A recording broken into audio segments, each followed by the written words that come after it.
ஜென்ரலாகவே பார்த்தீங்கன்னா ஒருத்தவங்களுக்கு டயபெட்டிஸ் வந்துச்சுன்னா சர்டன் ஃபுட்ஸ் வந்து அவாய்ட் பண்ணணுன்ட்டு டாக்டர் இல்லைனா டயட்டிஷியன் வந்து சொல்லுவாங்க. அதில் மெயினாக பார்த்தீங்கன்னா ஃப்ரூட்ஸ் அவாய்ட் பண்ணணும் அப்படின்ட்டு வந்து கம்பல்சரியாகவே வந்து சொல்லியிருப்பாங்க. ஸோ உங்களோட பிளட் சுகர் லெவல்ஸ் வந்து ரொம்ப ஹையாக இருந்துச்சுன்னா கண்டிப்பாக கட் பண்ண சொல்லுவாங்க. Fruits certain period of time நீங்கள் கட் பண்ணி தான் ஆகணும். ஒரு நார்மல் பார்டர் லைன் வந்த பிறகு நீங்கள் வந்து ரீஇன்ட்ரடியூஸ் வந்து பண்ணிக்கலாம். So tight control blood sugar levels வர்றதுக்கு கண்டிப்பாக நீங்கள் வந்து ஃப்ரூட்ஸ் வந்து அவாய்ட் பண்ணியாகணும். அது கூடயே வந்து உங்களோட other sugars, added sugars as well as refined sugars, அப்புறம் உங்களோட ரைஸ் ஐட்டம் இதெல்லாமே வந்து கம்மி பண்ணுறது வந்து ரொம்பவே முக்கியம். ஸோ ஃப்ரூட்ஸ் சாப்பிட்டா வந்து சுகர் வருமா, ஃப்ரூட்ஸ் வந்து சுகர் லெவல்ஸை இன்க்ரீஸ் பண்ணுமா அப்படின்ட்டு நம்ம என்னன்ட்டு இந்த வீடியோவில் பார்க்கலாம். ஃப்ரூட்ஸ் பார்த்தீங்கன்னா it is rich in fibre, vitamins and minerals நிறையா இருக்குது, ஆன்டி ஆக்சிடென்ட்ஸ் வந்து நிறையாவே இருக்குது.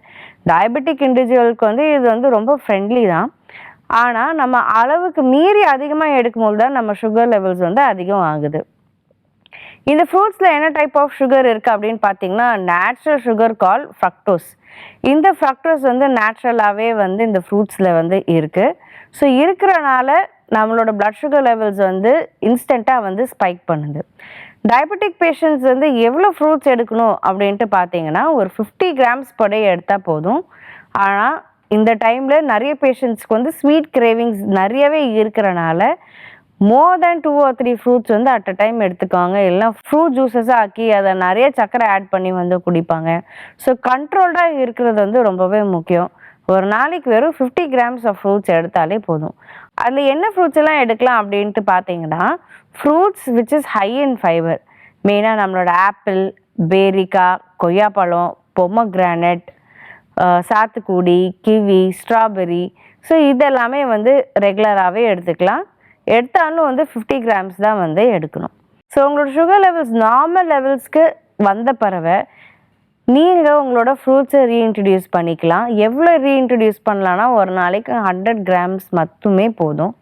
ஸோ உங்களோட balance diet which is rich in fibre, protein and complex carbohydrates கூடயே ஒரு 100 கிராம்ஸ் ஆஃப் இந்த ஃப்ரூட்ஸ் எதெல்லாம் மென்ஷன் பண்ணேனோ அது நீங்கள் வந்து சேர்த்துக்கலாம்.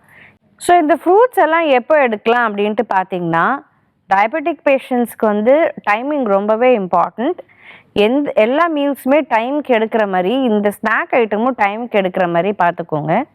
மெயினாக எந்த டைமில் வந்து ரொம்ப சூட்டபுளாக எடுக்கலாம் அப்படின்ட்டு பார்த்தீங்கன்னா காலையில் 10 மணி போல் நீங்கள் எடுத்துக்கலாம், இல்லை ஈவினிங் 5 மணி போல் நீங்கள் எடுத்துக்கலாம். Night time before bed time வந்து ஃப்ரூட்ஸ் வந்து அவாய்ட் பண்ணிக்கோங்க. ஏன் அவாய்ட் பண்ணணும் பெட் டைமுக்கு முன்னாடி அப்படின்ட்டு பார்த்தீங்கன்னா ராத்திரி முழுக்க உங்களோட பிளட் சுகர் லெவல்ஸ் வந்து எலிவேட் ஆகி இருக்கும். ஸோ அதனால் உங்களோட ஃபாஸ்டிங் லெவல்ஸும் வந்து இன்க்ரீஸ் ஆகிறதுக்கு நிறைய சான்சஸ் இருக்குது. ஜென்ரலாக நாங்கள் என்ன சொல்லுவோம்னா பெட் டைம் வந்து ஒரு ஹை ப்ரோட்டீன் மீல் இல்லை ஒரு ஹை ப்ரோட்டீன் ஸ்நாக் சாப்பிட்டுட்டு நீங்கள் தூங்கும் போதில் ராத்திரி முழுக்க உங்களோட பிளட் சுகர் லெவல்ஸும் வந்து நார்மலாகவும் இருக்கும். அண்ட் ஃபாஸ்டிங் சுகர் லெவல்ஸ் கூட வந்து கொஞ்சம் நார்மல் லெவல் கிட்ட வந்து பேலன்ஸ்டாகவே இருக்கும். ஸோ இந்த பாயிண்ட்ஸ் எல்லாமே ஞாபகம் வச்சுக்கோங்க. ஃப்ரூட்ஸ் எப்போ நீங்கள் வந்து இன்க்ளூட் பண்ணணும், எந்த அளவுக்கு இன்க்ளூட் பண்ணணும், எந்த டைப்பில் இன்க்ளூட் பண்ணணும், அண்ட் எத்தனை மணிக்கு எந்த டைமோட நீங்கள் வந்து இந்த ஃப்ரூட்ஸ் எல்லாமே வந்து சேர்த்துக்கலான்ட்டு கவனமாக நோட் பண்ணிவிட்டு நீங்கள் உங்களோட டயபெட்டிக் பேஷண்ட்ஸ் இல்லை உங்களோட டயபெட்டிக் ஃப்ரெண்ட்ஸோட ஷேர் பண்ணிக்கோங்க.